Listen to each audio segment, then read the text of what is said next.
Hi, guys. My name is Megan. Welcome to my pilot episode of my brand new podcast named Pruscop. We are talking to Cory, Kirby, and Glen, all three of which are very successful entrepreneurs that have gone through a very similar roller coaster, but in their own seats.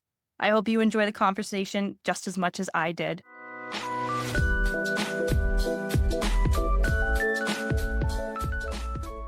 Becoming an entrepreneur is a very difficult task. I don't know if everybody can do it successfully, but you guys have been. So I think you are incredible people to interview about this topic.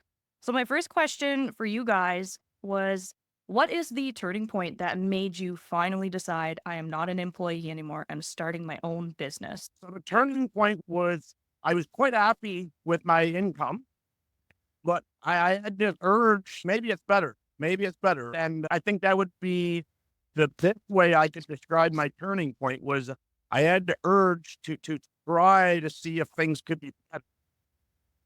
I like to swing it back on you. Megan, what was your turning point? My last job that I had where I was an employee, I was being paid salary. With salary, of course, there's no overtime. OT is your own time. And I added up all of my hours after every shift. And my first 3 months there, I was working well over 100 hours in overtime, and I wasn't getting paid for it. I realized as an employee, you can never get paid what you're worth. Businesses can't run if you're getting paid what you're worth. So I was like, if I know I can work this hard for someone else, why don't I finally work this hard for myself? And then, Cory, what was your turning point?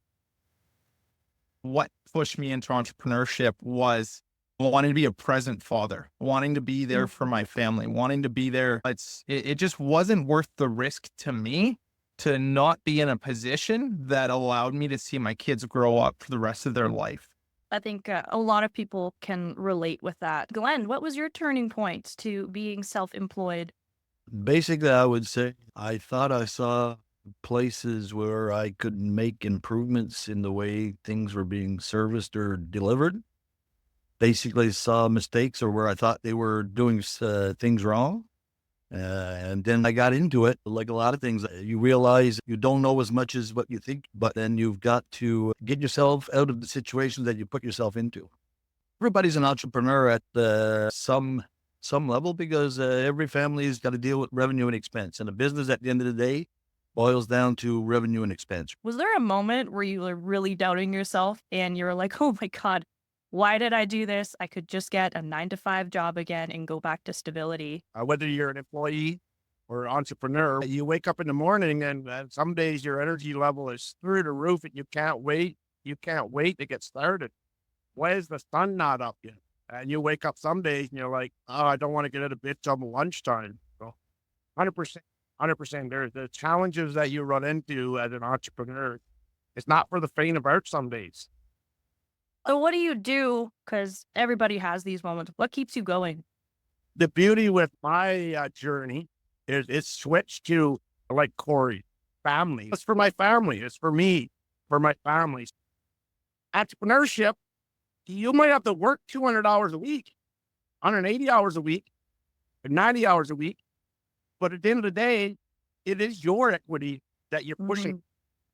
And I think that's a turning point in most people's careers, right? I do want to ask Cory that same question. Have you thought of ever just dipping back into a 9 to 5 job and not wanting to run your own business anymore? First things first, job stability is never guaranteed, right? That's never, if you have a great paying job, it's good until it's gone, right? The biggest thing is support in the home. You got to have support, right? My wife hit me with a master question a couple months ago. She says, Cory, you know what? I feel like I'm more all into this than you are building this business, because there was thoughts going through my brain that are like, do I need to go get a job? Do I need to go figure out a way to guarantee income coming into our home right now?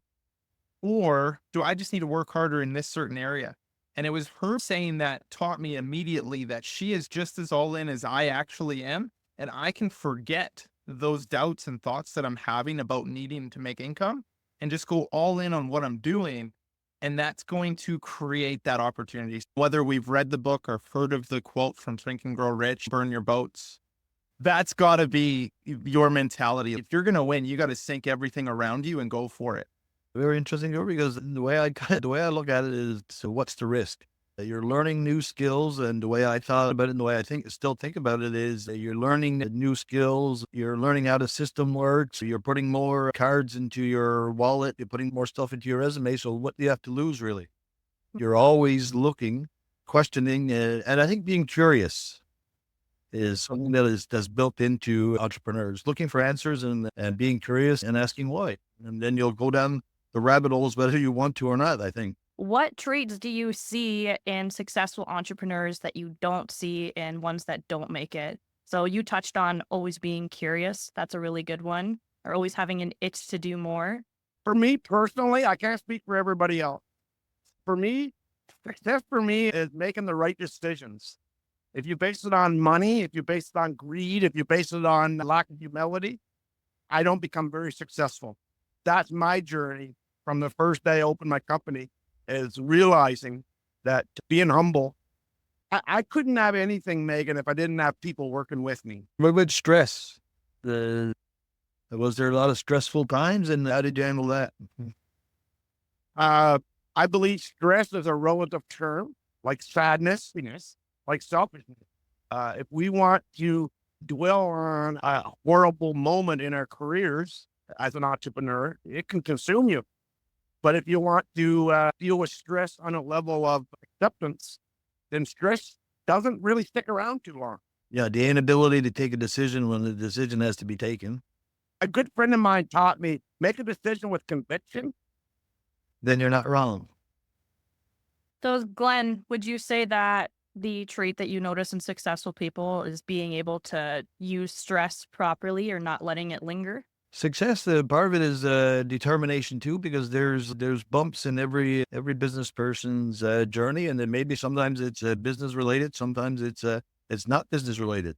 Maybe sometimes you're spending too much time at the business and you don't spend time with your family, and you ignore the other side of living, and you put all of your energy into one place and you lose sight of what's important, or you lose sight of the overall goal. So it's staying on your path and not allowing yourself to be taken off the path, but you have to zoom out a lot of times. You could be missing a lot of the more important things. And I think if you lose focus, that's where people end up getting in trouble.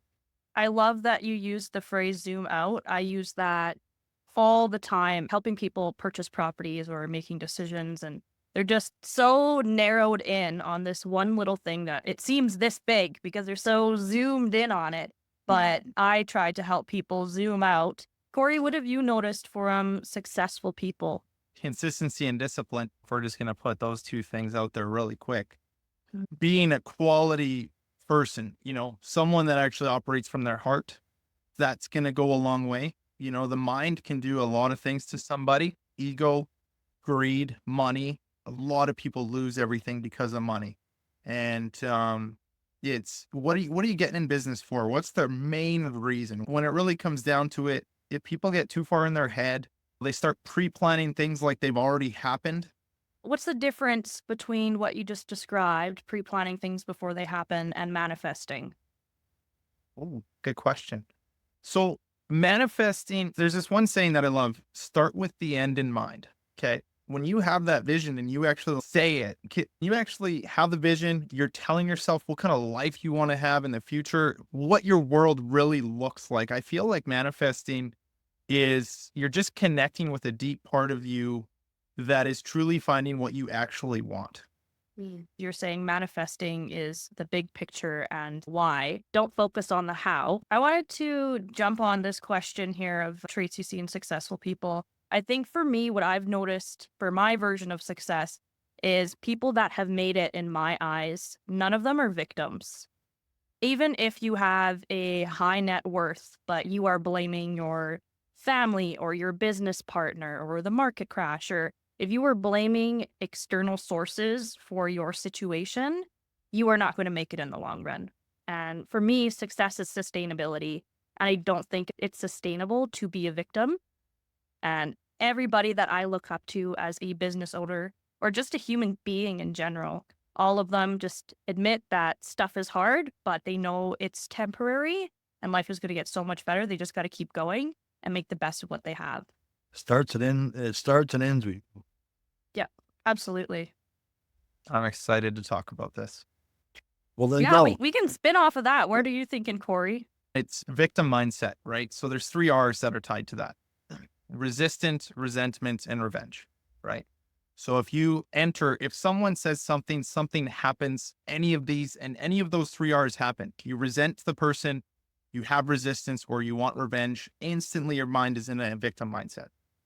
It instantly happens. If someone says something to you and you take offense to it, right? And you're like, oh, can't believe they would say that. You're being a victim right there. And how many times a day do you think we're all victims? In all reality, right? It's very easy to fall into that mindset so fast, right? And the biggest thing is understanding those 3 R's that I just said is if you recognize yourself resenting somebody, resisting somebody, or wanting revenge on a situation, or you're getting offensive, the thing you got to look at is yourself. I try to ask this of everybody that I meet. What would you go back in time and be like, hi, little me, I'm going to tell you this because it would have helped me out. So I'm helping you out now. It can be business, personal. The grass is greener where you water it. Yeah. That's exactly, honestly. I went through a lot of kitchens growing up. I went through, maybe I don't want to say the names too much, but multiple different ones in Edmonton, Alberta here. And if I would have stayed at one, I would have got to head chef. I would have done all of that. And I would have learned something different that I didn't learn. I learned a lot. Don't get me wrong. I learned a lot jumping around, going through the different hierarchies, going through the different companies. But I missed the opportunity to be a head chef at one of those locations. And I look back and I'm like, man, like why the grass was greener where I watered it. I was always looking at the other side. And that was a huge learning when I look back in my life. I would never take back anything that I have because I have everything I have because of my life and the way it went. But that would be one thing I would say is see it through. Don't get to the end or what you think is the end and then have the conversation. They're following what Corey says, that question it and pound sand until you get the answer that you were looking for, and then you can move on. Keep questioning, keep pounding it, then you can move on. If you don't go down that rabbit hole, then you're leaving something behind that you may have to return to. And sometimes it works out and sometimes it doesn't, but question everything and ask why. And when you get that answer, ask another why until you get to the bottom of it, and then you can move on. What was an opportunity that you had that you regret not staying a little bit longer and not asking as many questions? Like my conscience and looking back, the questions that I had and the routes that I could have taken would have gotten me where I am today faster. Mm, If that makes any sense. Yeah. Because I ended up going back to that place. So I wasted time, but I didn't waste time because I learned other things in the process. But it's being that goal oriented and taking the risk, because the risk seems bigger than what it is actually. And that's how we scare ourselves into not moving. We paralyze ourselves with fear. Kirby, the question is, if you could go back in time and hold your hand and give yourself a piece of advice, either personal or professional. I didn't know what winning was to me. I thought I knew, but the journey of entrepreneurship has taken me to a whole new understanding of what winning means to me. I rewind and tell my previous self that winning to me are almost completely the opposite of what I set out in my mindset. I would have accelerated my journey. That's about the simplest way I could describe it. So you guys are starting your podcast. We see your beautiful generated background there, M2C. Can you tell us a little bit about it? Getting like-minded individuals together, entrepreneurs, people that are business-minded, people that want to get out there and maybe they have ideas for new businesses, they're looking for money to do it, or anything like that. We want the boots on the ground answers, people with experience and are living the struggle and how they see things moving forward. What platforms are your podcast going to be on? Ultimately, all platforms, YouTube, Spotify, iCloud, all that stuff it'll be everywhere. You want to be the first guest on our show? That would be so awesome if I could. What a blessing that would be. All right. I think that's it, guys. Thank you so much for your time. Thank you, Megan. Thanks a lot. Appreciate it. All right. Thanks for having me on. Talk to you soon.